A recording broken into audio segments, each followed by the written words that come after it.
السلام علیکم ورحمۃ اللہ وبرکاتہ۔ آج کل مغرب کی دنیا کا سب سے بڑا ہدف ہے مسلمان اور مسلمانوں میں سے بھی نوجوان نسل، اس میں سے نوجوان لڑکا اور نوجوان لڑکی۔ سوچنے کی بات ہے کہ یہی ان کا ٹارگیٹ کیوں ہے، یہ ہر وقت ان کے نشانے پہ کیوں ہے؟ مغرب کیوں چاہتا ہے کہ ہماری مسلمان بیٹی، ہمارا مسلمان بیٹا غیرت اور حمیت سے بے پرواہ ہو جائے؟ وہ اس لیے کہ اسی نے تو اپنے ملک کے لیے کام کرنا ہے، اپنے ملک کی ترقی کے لیے آگے بڑھنا ہے، اور اسی مسلمان بیٹی نے نئی نسل کو جنم بھی دینا ہے، اس کی تربیت بھی کرنی ہے۔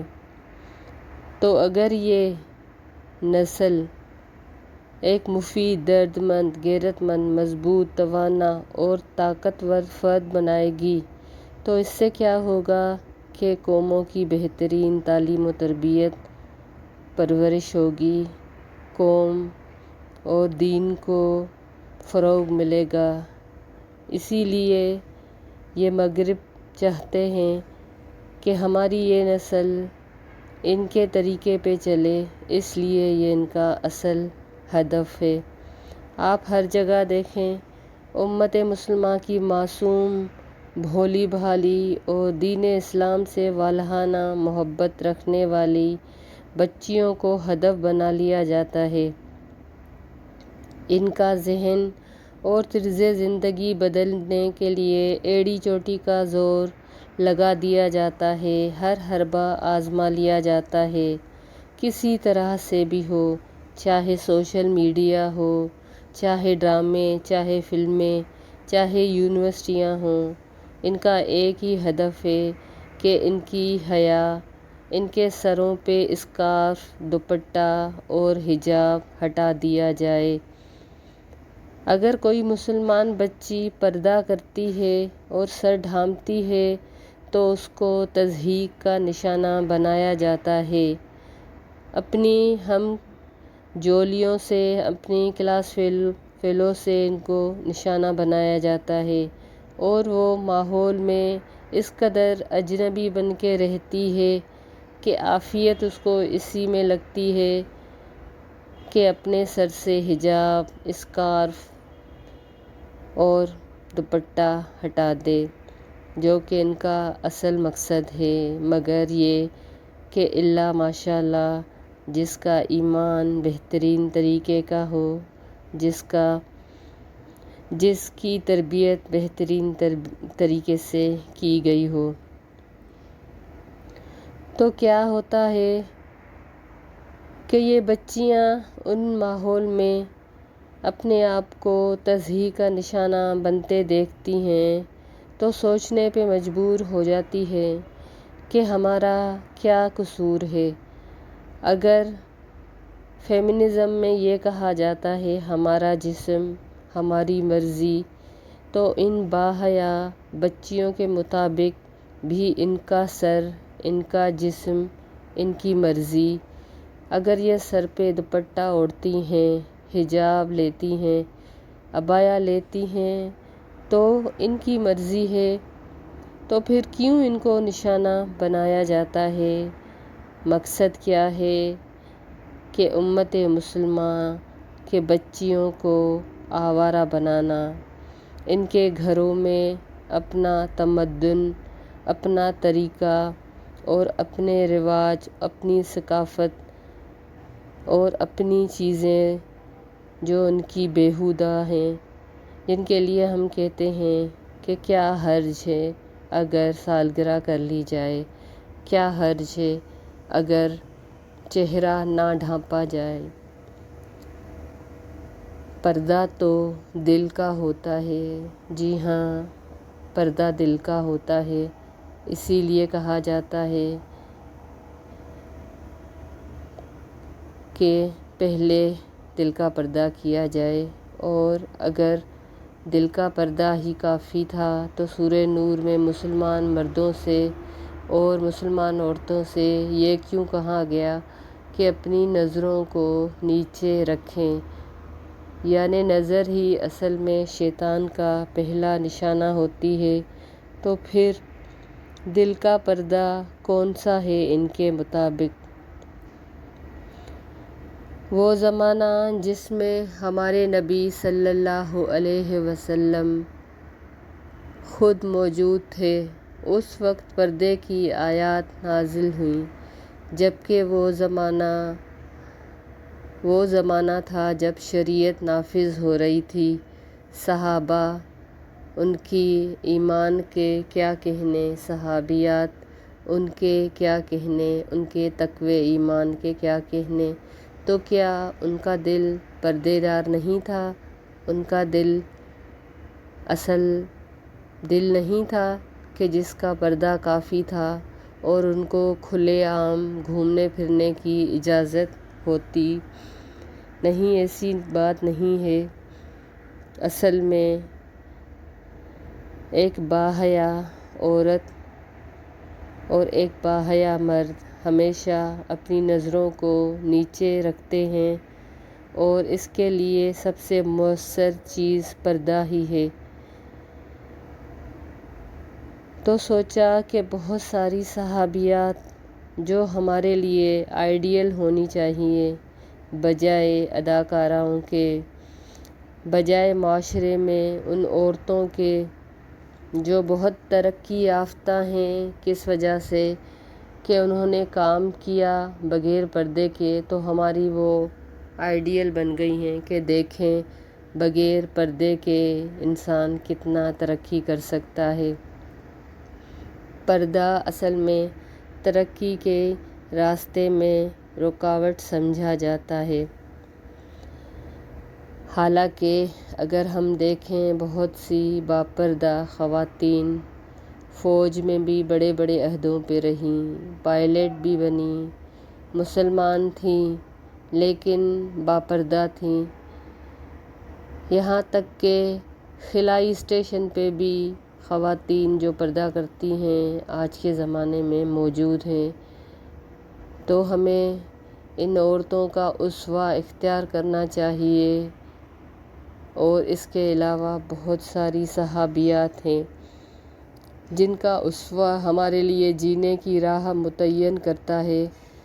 تو سوچا کیوں نہ بہت ساری خواتین ہیں جن کے بارے میں ہم نے سنا تو ہے لیکن ان کی سنوا یا ان کی زندگی کے بارے میں کچھ زیادہ ہمیں معلوم نہیں ہے، تو سوچا ایک ایک کر کے آہستہ آہستہ ان صحابیات کا ذکر خیر کرتے جائیں اور ان کی تربیت، ان کے جینے کا انداز، ان کے تقوی کا انداز آپ کو بتایا جائے۔ شاید کوئی ان میں سے ہماری آئیڈیل بن جائے اور ہم دیکھیں کہ یہ تو جنگوں میں بھی حصہ لیتی تھیں، یہ تو ہر چیز کرتی تھی، بڑے بڑے کبار صحابہ کی انہوں نے پرورش کی، تعلیم و تربیت کا انتظام کیا، یہ مسجدوں میں نماز بھی پڑھنے جاتی تھیں، تو آخر پردے نے ان کو کسی بھی جگہ پہ آگے بڑھنے سے کیوں نہیں روکا؟ تو سب سے پہلے میری نظر پڑی اسماء بنت ابو بکر صدیق رضی اللہ تعالیٰ عنہ پہ۔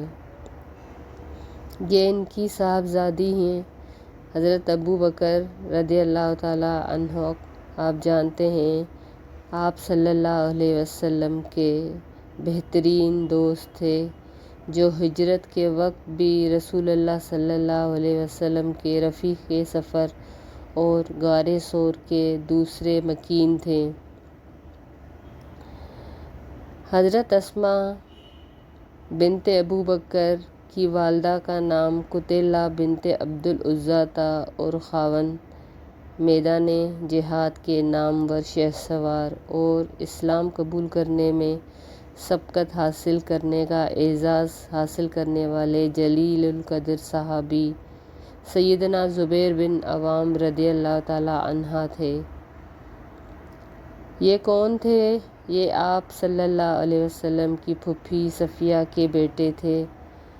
والد کی جانب سے ان کی ہمشیرہ ام المومنین سیدہ عائشہ رضی اللہ تعالی عنہا تھیں، اور حضرت اسماء کے بیٹے کا نام عبداللہ بن زبیر رضی اللہ تعالی عنہ تھا۔ ہجرت کے بعد مہاجرین کے ہاں پیدا ہونے والا یہ سب سے پہلا بچہ تھا۔ ان کے والد نے والدہ قتیلہ کو زمانہ جاہلیت میں طلاق دے دی تھی، اور جب حضرت ابوبکر رضی اللہ تعالی عنہ نے اسلام قبول کیا تو اپنی رفیقہ حیات ام رومان اور ان کے بطن سے پیدا ہونے والی اولاد کو اسلام کی دعوت دی، تو انہوں نے حضرت اسماء بنت ابوبکر اور ان کی بیٹی حضرت عائشہ نے اپنی رضا و رغبت سے اسلام قبول کیا۔ البتہ ان کے بیٹے عبد الرحمن نے اسلام قبول کرنے سے اس وقت انکار کر دیا تھا۔ اسماء اور اس کے بھائی عبداللہ نے اسلام قبول کرنے کی سعادت حاصل کر لی۔ بعد میں عبد الرحمن بھی دائرہ اسلام میں داخل ہو گئے۔ ہجرت کے وقت کا کارنامہ بیان کرتے ہیں۔ ام المومنین سیدہ عائشہ بیان کرتی ہیں، کم ہی دن ہوگا جب نبی کریم صلی اللہ علیہ وسلم ہمارے گھر صبح یا شام کے وقت کچھ وقت کے لیے تشریف نہ لاتے ہوں۔ جب آپ صلی اللہ علیہ وسلم کو مدینہ منورہ کی طرف روانگی کا حکم دیا گیا، یعنی اللہ کی طرف سے، تو آپ صلی اللہ علیہ وسلم ہمارے پاس دوپہر کے وقت تشریف لائے۔ حضرت ابوبکر رضی اللہ تعالی عنہ کو اطلاع دی گئی۔ انہوں نے کہا، نبی کریم صلی اللہ علیہ وسلم اس وقت تو کسی اہم معاملے کے پیش نظر ہی ہمارے یہاں تشریف لائے ہیں۔ جب آپ صلی اللہ علیہ وسلم گھر میں داخل ہوئے تو سیدنا ابوبکر رضی اللہ تعالی عنہ نے فرمایا، جو بھی آپ کے پاس ہے اسے باہر بھیج دیجیے۔ انہوں نے عرض کیا، اے اللہ کے رسول، یہ میری دو بیٹیاں عائشہ اور اسماء ہیں۔ آپ صلی اللہ علیہ وسلم نے فرمایا، کیا آپ کو معلوم ہو گیا ہے کہ مجھے روانگی کا حکم دے دیا گیا ہے؟ سیدنا ابوبکر رضی اللہ تعالیٰ نے عرض کیا، اے اللہ کے رسول، زہے قسمت، کیا مجھے بھی آپ کے ساتھ چلنے کی اجازت ہوگی؟ آپ صلی اللہ علیہ وسلم نے فرمایا، ہاں، آپ بھی میرے ساتھ چلیں گے۔ انہوں نے عرض کیا، اے اللہ کے رسول صلی اللہ علیہ وسلم، میرے پاس دو اونٹنیاں ہیں جنہیں میں نے سفر کے لیے تیار کیا ہے، ان میں سے ایک آپ قبول فرمائیں۔ آپ صلی اللہ علیہ وسلم نے فرمایا، ٹھیک ہے، میں نے تجھ سے ایک اونٹنی قیمت کے عوض لے لی۔ عائشہ فرماتی ہیں رضی اللہ تعالیٰ عنہا، اللہ کی قسم، میں نے آج سے پہلے کبھی کسی کو خوشی سے روتے ہوئے نہیں دیکھا، لیکن آج میں نے دیکھا اپنے ابا جان کو جو انتہائی خوشی کی وجہ سے رو رہے تھے۔ جب مکہ معظمہ کی گلی کوچوں پہ اندھیرا چھا گیا تو رسول اللہ صلی اللہ علیہ وسلم نے حضرت علی بن ابی طالب کو حکم دیا کہ وہ آپ صلی اللہ علیہ وسلم کے بستر پہ سو جائیں، اور آپ نے صلی اللہ علیہ وسلم نے اپنے پاس موجود امانتیں ان کے سپرد کیں تاکہ وہ ان کے حقداروں کی طرف لوٹا دیں۔ پھر آپ صلی اللہ علیہ وسلم سیدنا ابوبکر کے ساتھ سور پہاڑ کی طرف روانہ ہوئے اور وہاں ایک غار میں داخل ہو گئے۔ عبداللہ بن ابی بکر رضی اللہ تعالیٰ قریش کی کارروائیوں کے بارے میں روزانہ تازہ ترین معلومات رسول اللہ صلی اللہ علیہ وسلم کو دیا کرتے تھے، اور سیدہ اسماء کھانا اور پانی لے کر غار سور میں آتی، یہاں تک کہ دونوں ہستیاں مدینے کی طرف روانہ ہو گئیں۔ حضرت اسماء رضی اللہ تعالیٰ عنہ رسول اللہ صلی اللہ علیہ وسلم کی روانگی کی داستان کچھ یوں بیان کرتی ہیں، جب رسول اللہ صلی اللہ علیہ وسلم نے مدینہ منورہ کی طرف ہجرت کا ارادہ کیا تو میں نے رسول اللہ صلی اللہ علیہ وسلم اور اپنے ابا جان کے لیے کھانا تیار کیا۔ ہمیں کھانے کے تھیلے اور پانی کے مشکیزے کا منہ باندھنے کے لیے کوئی رسی نہ ملی۔ میں نے سیدنا ابوبکر رضی اللہ تعالیٰ عنہ سے کہا کہ اللہ کی قسم، میری کمر بند کے علاوہ میرے پاس کوئی چیز نہیں جس سے تھیلے اور مشکیزے کا منہ باندھ سکے۔ انہوں نے فرمایا، ازار بند پھاڑ کے 2 حصے کر لو، ایک کے ساتھ مشکیزے اور دوسرے کے ساتھ کھانے کے تھیلے کا منہ بند کر دو۔ پھر میں نے ایسا ہی کیا اور اسی لیے میرا نام ذاک النطاقتین یعنی 2 ازار بندوں والی رکھ دیا۔ اچھا، اب یہ کمر بند کیا تھا؟ اس زمانے میں عورتیں ایک ڈھیلا سا جبہ نامی لباس پہنتی تھیں جس کو دروش یا دریا بھی کہا جاتا ہے، جو اوپر سے نیچے تک ایک قمیص یا جس کو آج کی زبان میں ہم ایک نائٹی کہتے ہیں کہ عورتیں اس میں کھلے طریقے سے رات کو سو جاتی ہیں۔ تو اس زمانے میں لباس یہی تھا عورتوں کا، نیچے سے وہ پاجامہ پہن لیتی تھیں یا اتنا بڑا ان کا پاجامہ ہوتا تھا، دروش ہوتا تھا، اپنے پاؤں سے ایک بالش لمبا، اور بیچ میں پیٹ کی طرف وہ ایک کپڑا لپیٹ لیتی تھیں جس کو کمر بند کہتے ہیں۔ بہرحال آپ کی انفارمیشن، آپ کی معلومات کے لیے میں نے آپ کو یہ بتا دیا کہ یہ کمر بند ہوتا کیا ہے۔ فرماتی ہیں، اس موقع پہ رسول اللہ صلی اللہ علیہ وسلم نے میرے حق میں یہ دعا فرمائی، تیرے اس کمر بند کے بدلے اللہ تعالیٰ تجھے جنت میں 2 کمر بند عطا فرمائیں گے۔ قریش کو رسول اللہ صلی اللہ علیہ وسلم اور اس کے ساتھی ابو بکر کا کوئی نشان نہیں ملا۔ سیدہ اسماء فرماتی ہیں، جب رسول اللہ صلی اللہ علیہ وسلم سفر ہجرت پہ روانہ ہو گئے تو قریش کی ایک ٹولی ہمارے پاس آئی، ان کے ساتھ ابو جہل ہشام بھی تھا۔ وہ لوگ ابو بکر کے دروازے پہ آئے، میں گھر سے باہر آئی، انہوں نے کہا، تیرا باپ ابو بکر رضی اللہ تعالیٰ عنہ کہاں ہے؟ میں نے کہا، اللہ کی قسم مجھے نہیں معلوم میرا باپ کہاں ہے۔ سیدہ اسماء رضی اللہ تعالیٰ عنہ فرماتی ہیں، ابو جہل نے میرے رخسار پہ ایک تماچا رسید کیا جس سے میرے کان کی بالی دور جا گری۔ فرماتی ہیں کہ پھر وہ واپس چلے گئے۔ 3 دن گزر گئے، ہم نہیں جانتے تھے کہ رسول اللہ صلی اللہ علیہ وسلم نے کس طرف کا رخ کیا ہے۔ پھر ہمیں معلوم ہوا کہ آپ نے مدینہ منورہ جانے کا ارادہ کیا ہے۔ آپ کے ساتھ میرے ابا جان غلام عامر بن فہیرہ اور راستے میں رہنمائی کے لیے عبداللہ بن اریقط بھی تھے۔ ان کی ذہانت کے بارے میں امام بن حنبل اپنی سند میں بیان کرتے ہیں کہ سیدہ اسماء بنت ابی بکر سے روایت ہے کہ جب رسول اللہ صلی اللہ علیہ وسلم سفر ہجرت پہ روانہ ہوئے تو آپ کے ساتھ سیدنا ابو بکر صدیق بھی روانہ ہوئے۔ سیدنا ابو بکر نے اپنا سارا مال 5000 یا 6000 درہم اپنے ساتھ لے لیے۔ فرماتی ہیں، ہمارے پاس میرے دادا جان ابو قحافہ آئے، وہ نابینا تھے، ہمیں کہنے لگے، اللہ کی قسم میرے بیٹے نے تمہیں ذاتی اور مالی صدمہ پہنچایا ہے۔ کہتی ہیں، میں نے کہا، دادا جان ایسی بات نہیں، وہ ہمارے لیے بہت سا مال چھوڑ گئے ہیں۔ کہتی ہیں، میں نے گھر کے روشن دان میں کچھ سنگریزے رکھ کر اس پر کپڑا ڈال دیا تھا جہاں میرے ابا جان درہم و دینار رکھتے تھے۔ میں نے ان کا ہاتھ پکڑ کے کہا، دادا جان اپنا ہاتھ اس پر رکھیے اور دیکھیے وہ کتنا مال ہمارے لیے چھوڑ گئے۔ تو دادا نے کہا، اگر اتنا مال تمہارے لیے چھوڑ گئے تو پھر ٹھیک ہے، اس نے بہت اچھا کیا، یہ مشکل وقت میں تمہارے کام آئے گا۔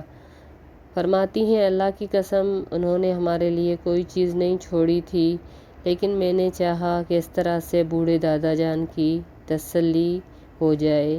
تو اس واقعے سے ان کی ذہانت کا معلوم پڑتا ہے کہ بوڑھے دادا جان کو تسلی دی کہ کہیں وہ گھر کے خرچے کے لیے پریشان نہ ہو جائے۔ ان کی اسلام سے وابستگی کا یہ حال تھا کہ ان کو اپنے دین پہ فخر تھا، وہ دین اسلام کے احکام پہ عمل پیرا تھیں۔ ان کے تقویٰ نے انہیں اس بات پہ آمادہ کیا کہ رسول اللہ صلی اللہ علیہ وسلم سے دریافت کریں کہ وہ اپنی مشرکہ والدہ کا استقبال کر سکتی ہیں۔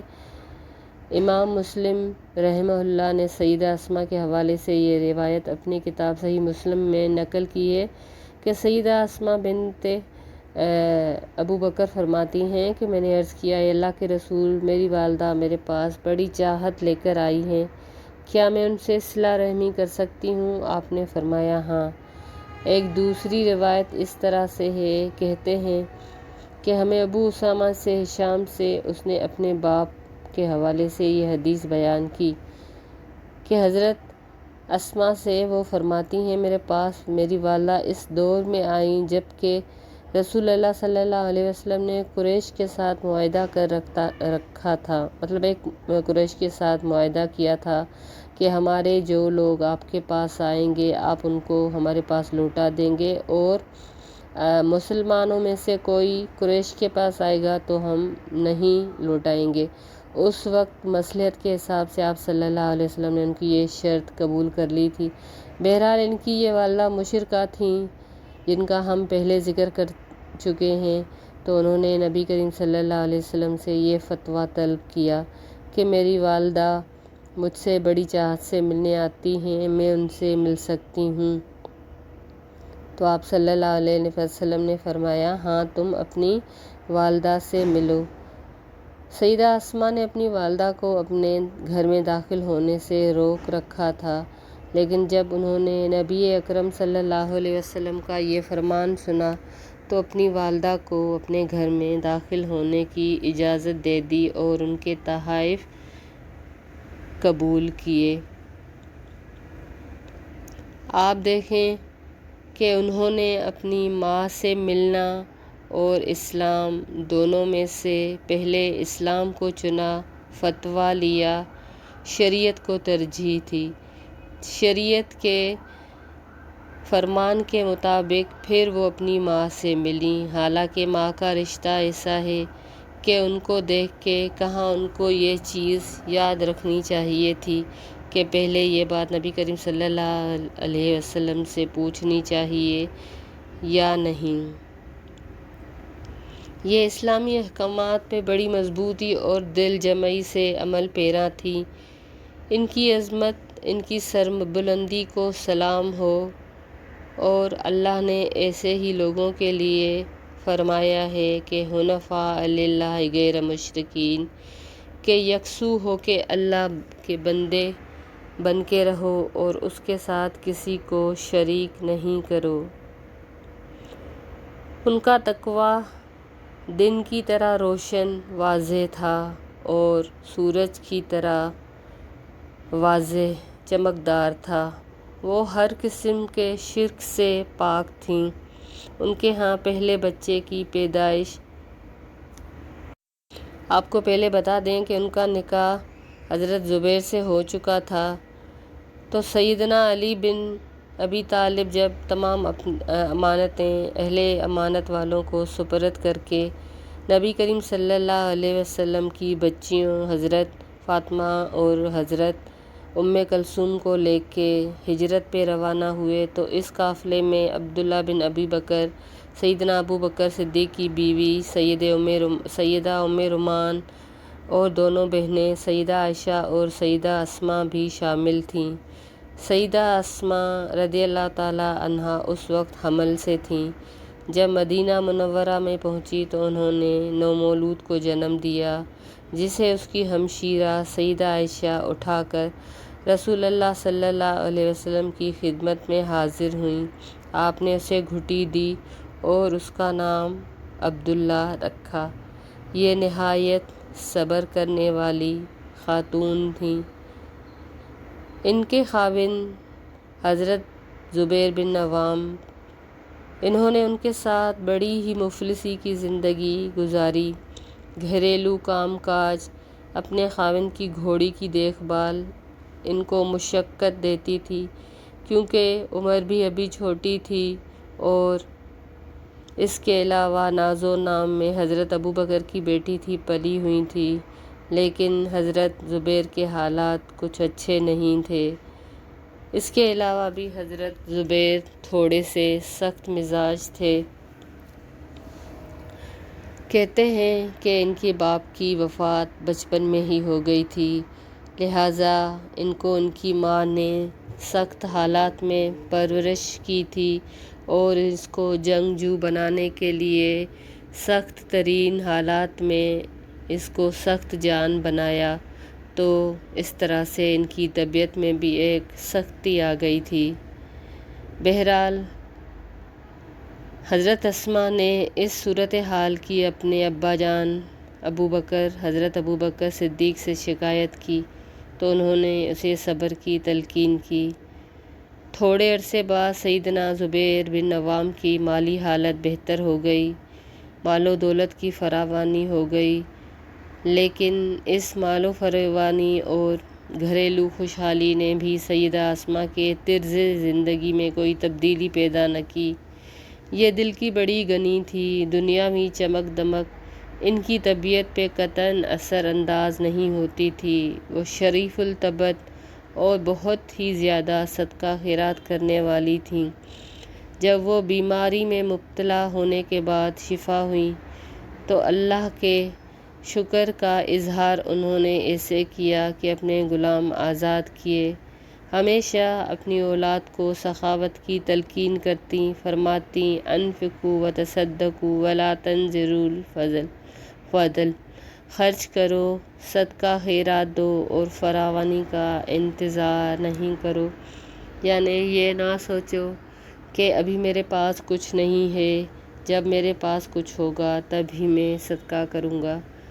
حضرت اسماء رضی اللہ تعالیٰ عنہ نے اپنے والد کی نصیحت کو اپنی اولاد کی طرف بھی منتقل کیا، اپنے بیٹے عبداللہ کو بلند اخلاقی کے جوہر سے آراستہ کیا۔ حضرت زبیر مشرکین کے ساتھ نبردہ آزما ہوتے وقت اپنے بیٹے عبداللہ کو سواری پہ اپنے پیچھے بٹھا لیا کرتے تھے تاکہ وہ لڑائی کا فن سیکھ لیں اور شہ سواری میں مہارت پیدا کر لیں۔ وہ اپنے والد گرامی سے شرف و کرم کا درس لیا کرتے تھے اور میدان حرب میں مقابلے کا مشاہدہ کیا کرتے تھے۔ یہ سیدہ اسماء ہی تھی جنہوں نے اپنے بیٹے میں دین الہی کے غلبے کے لیے بہادری یعنی جہاد کا جذبہ پیدا کیا اور ہر گھڑی حق کے ساتھ دینے کے لیے تیار ہونے کی تلقین کی۔ ایک دن کا ذکر ہے کہ حضرت اسماء اور سیدنا زبیر بن عوام کے درمیان کسی بات پہ جھگڑا ہو گیا۔ سیدہ اسماء نے اپنے بیٹے عبداللہ سے تعاون چاہا۔ جب وہ ان دونوں کے پاس اندر آنے لگے تو سیدنا زبیر بن عوام غضبناک ہو کر کہتے ہیں، اگر تم اندر آتے ہو تو تیری والدہ کو طلاق دے دوں گا۔ حضرت عبداللہ نے بچپن سے دیکھا تھا کہ ان کی والدہ کس قدر گھٹن میں رہتی ہیں اور کس قدر اپنے والد کی سخت طبیعت کی وجہ سے تکلیف میں ہیں، لہٰذا انہوں نے اب چاہا کہ ان کی والدہ کو اس گھٹن سے نجات ملنی چاہیے۔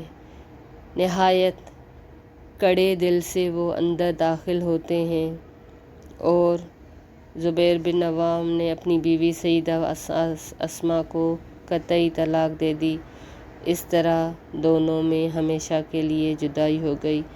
اس سے یہ پتہ چلتا ہے کہ وہ طلاق آخری تھی اور شاید اس سے پہلے وہ 2 طلاقیں پہلے دے چکے تھے، کیونکہ یہ طلاق اگر ایک تھی تو اس کے بعد وہ رجوع کر سکتے تھے، لیکن یہ کہتے ہیں کہ قطعی طلاق تھی، یعنی یہ تیسری بار تھا۔ حضرت اسماء نے اپنے بیٹے حضرت عبداللہ بن زبیر کے ساتھ رہائش اختیار کر لی۔ نبی کریم صلی اللہ علیہ وسلم اور حضرت اسماء کے لیے علم و ہدایت کی دعا کرتے اور ساتھ ان کے بیٹے کے لیے۔ ایک دفعہ حضرت اسماء کی گردن میں ورم پیدا ہو گیا۔ رسول اللہ صلی اللہ علیہ وسلم نے سوجی ہوئی جگہ پہ اپنا دست مبارک لگایا تو اللہ نے شفا عطا کر دی۔ سیدہ اسماء کو سب سے بڑا صدمہ اس وقت پہنچا جب نبی کریم صلی اللہ علیہ وسلم اپنے رفیق اعلیٰ رب العالمین کی طرف تشریف لے گئے۔ اس موقع پہ نہایت غم زدہ ہوئیں۔ کیونکہ آپ صلی اللہ علیہ وسلم ان کے ساتھ نہایت رحمدلی اور شفقت کے ساتھ پیش آتے تھے۔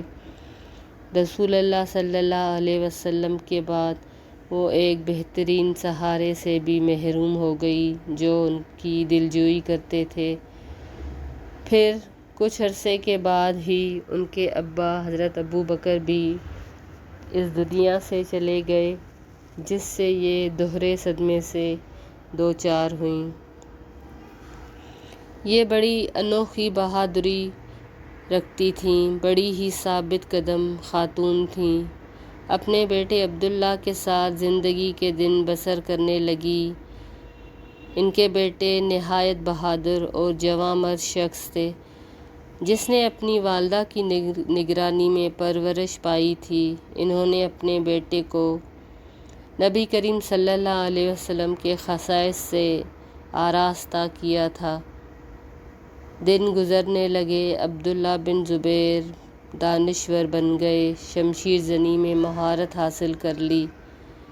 وقت گزر گیا، بہت عرصہ گزر گیا، یہ یوں سمجھیں آپ 50-60 سال گزر گئے تو یزید بن ابی سفیان کے بعد مروان بن حکم بھی سیدنا عبداللہ بن زبیر کو اپنا زیر فرمان بنانے میں کامیاب نہیں ہو سکے، کیونکہ وہ بھی اپنے باپ کی طرح ایک بہادر اور جواں مرد تھے۔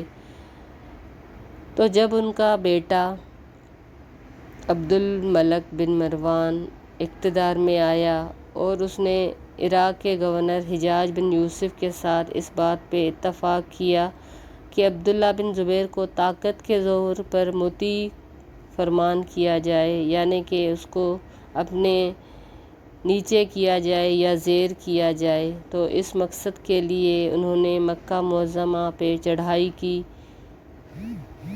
یعنی چڑھائی کرنے کا سوچا کہ اگر وہ اطاعت قبول نہیں کرتے تو پھر اس کا کام تمام کر دیا جائے۔ حجاج اپنا لشکر لے کے مکہ معظمہ پہنچا۔ اس نے وہاں پہنچ کر جبل ابو قبیس کی چوٹی پہ توپ نصب کر لی اور مسجد حرام اور کعبۃ اللہ پہ گولہ باری شروع کر دی، کیونکہ سیدنا عبداللہ بن زبیر اور اس کے ساتھی مسجد حرم میں پناہ لیے ہوئے تھے۔ حجاج بن یوسف نے سیدنا عبداللہ بن زبیر اور اس کے ساتھیوں کا سخت محاصرہ کیا۔ جب محاصرے نے شدت اختیار کر لی تو انہوں نے محاصرہ توڑنے کی غرض سے اپنے دشمن سے مقابلہ شروع کیا۔ سیدنا عبداللہ بن زبیر اس موقع پہ اپنے والدہ کے پاس گئے، حضرت اسماء کے پاس، تاکہ ان سے کوئی رہنمائی حاصل کریں، کیونکہ یہ نہایت زیرک خاتون تھیں، ضعیف ہو گئی تھیں۔ عبداللہ بن زبیر نے اپنی والدہ کو بڑے واضح انداز میں بتایا کہ ان کے ساتھی ان کا ساتھ چھوڑ چکے ہیں، محاصرہ سخت ہے، حالات بڑے ہی کٹھن ہیں۔ سیدہ اسماء نے ان کو نصیحت فرمائی کہ بیٹا، قتل ہو جانے کے ڈر سے اپنے دینی جذبات کو پامال نہ کرنا۔ عبداللہ بن زبیر نے کہا، اماں جان، مجھے اندیشہ ہے، وہ مجھے قتل کر کے میرے لاش کے ٹکڑے کر دیں گے۔ سیدنا اسماء نے فرمایا، بیٹا، بکری کو جب ذبح کر دیا جاتا ہے تو پھر اسے کیا کہ جس طرح سے بھی اس کا گوشت کاٹا جائے، اس سے کیا فرق پڑتا ہے؟ جاؤ بیٹا، اللہ کی مدد طلب کرو، اپنی بصیرت کے مطابق عمل کرو۔ یہ اپنی والدہ کے پاس سے اٹھے، بڑی بہادری کے ساتھ میدان میں اتر کر دشمن کے ساتھ مقابلہ کرنے لگے اور بار بار یہ شعر کہنے لگے، اس کا ترجمہ بتا رہی ہوں۔ اے میری والدہ سیدہ اسماء، اگر میں قتل کر دیا گیا تو آپ مجھ پر آہ و بکا نہ کریں، میرا خاندان اور میرا دین باقی رہے گا۔ اور میرا دایاں ہاتھ تیل تز تلوار کے ساتھ نرم پڑ گیا ہے، یعنی لڑتے لڑتے وہ تھک گئے تھے، تو انہوں نے کہا کہ میرا دایاں ہاتھ تیز تلوار کے ساتھ نرم پڑ گیا ہے۔ بہرحال ظالموں کے ساتھ ڈٹے رہے، پورے جوش و جذبے کے ساتھ لڑتے رہے اور آخر مسجد کا ایک ستون ٹوٹ کر ان پر گر پڑا، جس سے یہ شہید ہو گئے۔ صحیح مسلم میں آتا ہے، صحیح مسلم اس کتاب میں آتا ہے کہ حضرت عبداللہ بن زبیر کی شہادت کے واقعے کو بیان کرتے ہوئے انہوں نے فرمایا کہ سیدنا عبداللہ بن زبیر کو شہر کی ایک گھاٹی میں دیکھا گیا کہ ان کی لاش پڑی ہے۔ ان کے پاس سے قریش اور دوسرے لوگ چپکے سے دیکھتے اور گزرتے جا رہے تھے۔ جب سیدنا عبداللہ بن عمر، حضرت عمر کے بیٹے، وہاں سے گزرے تو لاش کو دیکھ کے رک گئے اور 3 مرتبہ لمبی آہ بھرتے ہوئے کہا، اے ابو خبیب السلام علیکم۔ پھر غمزدہ ہو کر 3 مرتبہ کہا، اے ابو خبیب، میں نے تجھے اس مقابلہ آرائی سے روکا تھا۔ اللہ کی قسم، میرے معلومات کے مطابق تو روزے دار، عبادت گزار اور صلہ رحمی کرنے والا تھا۔ اللہ کی قسم، تو امت کا ایک بہترین فرد تھا۔ یہ کہتے ہوئے سیدنا عبداللہ بن عمر وہاں سے چل دیے۔ حجاج بن یوسف کو سیدنا عبداللہ بن عمر کے وہاں رکنے اور ان باتوں کا پتہ چل گیا تو انہوں نے عبداللہ بن زبیر کی لاش کو تختہ دار سے اتارنے کا حکم دیا اور اس کو یہودیوں کے قبرستان میں پھینک دیا۔ پھر حجاج بن یوسف نے عبداللہ بن زبیر کی والدہ، جو بہت عمر رسیدہ ہو چکی تھیں، ان کی طرف پیغام بھیجا کہ وہ ان کے پاس آئے۔ انہوں نے انکار کر دیا۔ دوبارہ پیغام بھیجا کہ بہتر یہی ہے کہ آپ میرے پاس آ جائیں، ورنہ میں کسی ایسے شخص کو بھیجوں گا جو آپ کو سر کے بالوں سے پکڑ کر گھسیٹ کر میرے پاس لائیں گے۔ سیدہ اسماء رضی اللہ تعالیٰ یہ سن کر پورے جوش و جذبے سے کہتی ہیں، جاؤ، اس کو کہہ دو میں تیرے پاس نہیں آؤں گی، اور ایسے شخص کو بھیجو جو مجھے بالوں سے گھسیٹ کے تیرے پاس آئے۔ اللہ اکبر۔ پھر حجاج نے جوتے پہنے اور اکڑ پھو کرتے ہوئے اتراتے ہوئے چلا اور سیدہ اسماء کے پاس پہنچ کر کہنے لگا، دیکھ لیا اپنے بیٹے کا انجام، میں نے اللہ کے دشمن کے ساتھ کیا سلوک کیا ہے۔ سیدہ اسماء نے کمال صبر اور حوصلے کا مظاہرہ کرتے ہوئے کیا، تو نے اس کی دنیا خراب کر دی اور اس نے تیری آخرت برباد کر دی۔ اللہ اکبر۔ کیا زیرک خاتون تھیں، کس قدر گہری بات کی ہے کہ چلو تو نے تو اس کی دنیا خراب کر دی، یعنی اس کی زندگی ختم کر دی۔ ظاہر ہے جب انسان مر جاتا ہے تو اس کی دنیا ختم ہو جاتی ہے، اور کیا فرماتی ہیں عجب بات کہ اس نے تیری آخرت برباد کر دی۔ اور دیکھیں اگر کسی کی آخرت برباد ہو جائے تو کس قدر خسارہ ہے، پھر تو سارا کے سارا ہی خسارہ ہے اور لوٹنا کوئی نہیں ہے دنیا میں کہ انسان اس خسارے کا کوئی مداوع کر سکے۔ فرماتی ہیں کہ مجھے پتہ چلا ہے تم میرے بیٹے کو ذات النطاقتین کا فرزند کہہ کر پکارتے ہو۔ ہاں، مجھے اپنے ذات النطاقتین ہونے پہ فخر ہے۔ میں نے ہجرت کے وقت پہ اپنے کمر بند کے 2 حصے کیے، ایک کے ساتھ میں نے رسول اللہ صلی اللہ علیہ وسلم کے کھانے کے تھیلے کا منہ باندھا۔ پھر فرمایا، آپ صلی اللہ علیہ وسلم نے قبیلہ ثقیف کے بارے میں ارشاد فرمایا، اس میں ایک کذاب اور ایک تباہی مچانے والا ہوگا۔ کذاب تو ہم نے دیکھ لیا، میرے خیال میں تباہی مچانے والے تم ہو۔ حجاج خاموشی سے اٹھ کر چلے گئے اور انہوں نے کوئی جواب نہیں دیا۔ حضرت عبداللہ بن زبیر کی لاش کو تختہ دار پہ لٹکائے جانے کے بعد عبداللہ بن عمر مسجد حرم میں داخل ہوئے اور انہیں بتایا کہ عبداللہ سیدہ اسماء بنت ابی بکر مسجد کے کونے میں تشریف ہیں۔ آپ ان کی خدمت میں حاضر ہوئے اور انہیں دلاسا دیتے ہوئے فرمانے لگے، ان جسموں میں کوئی بات نہیں، اصل معاملات تو روحوں کا ہے، وہ اللہ کے پاس محفوظ ہو جاتی ہیں۔ آپ صبر سے کام لیں اور ہر دم تقویٰ اختیار کریں۔ تو یوں ان کا ذکر پورا ہوتا ہے، ان کی دلیری، ان کا صبر، ان کا حوصلہ آپ نے دیکھ لیا۔ پھر آپ دیکھیں، یہ جان تو آنی جانی ہے، اس دنیا کی کوئی بھی چیز، ہر نفس اسی لیے آیا ہے کہ اس کو جانا ہے۔ پھر کچھ دنوں کے بعد سیدہ اسماء بنت ابو بکر بھی سفر آخرت پہ روانہ ہوئیں اور اپنے بیٹے حضرت عبداللہ بن زبیر کے پاس پہنچ گئی، اور اس سے پتہ چلتا ہے کہ یہ دنیا ایک مسافر خانہ ہے، یہاں کسی کو ہمیشہ کے لیے نہیں ٹھہرنا۔ اگلی بار ہم ایک اور صحابیہ کا ذکر کریں گے، حضرت اسماء پہ اللہ تعالیٰ کی کروڑوں رحمتیں ہوں، اللہ ان سے راضی ہو، وہ اللہ سے راضی۔ السلام علیکم۔